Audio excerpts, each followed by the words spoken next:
Ang gayumang ito ay pambalisa. Tinatawag itong pambalisa, pananawagan sa unan.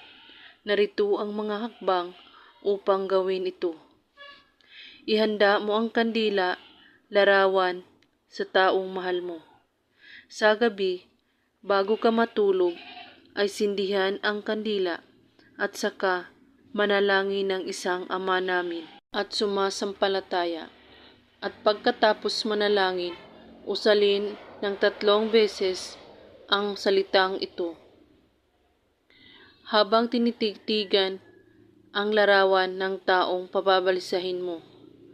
Sancte Pater Benedicti, Ignum Magnum, Santo Igusum Lignum. Amen.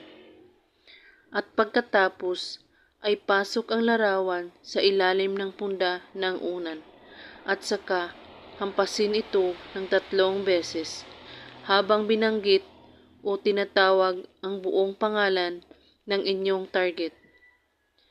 Pagkahampas sa unan, mangyaring banggitin ang mga salitang ito. Hanapin mo ako kahit saan ka man naroroon.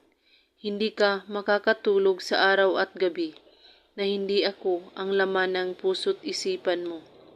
At pwede kang gumawa ng sarili mong dasal, basta't nanggaling sa iyong puso. Ulit-ulitin ang ritual hanggat makikita mo ang epekto nito. Gawin ito kahit anong oras at araw, basta't buo ang inyong paniniwala sa paggawa at walang ibang iniisip at pagdududa. At kung may katanungan po kayo ay magko-comment lang po sa baba. Maraming salamat sa panonood. May God bless us all.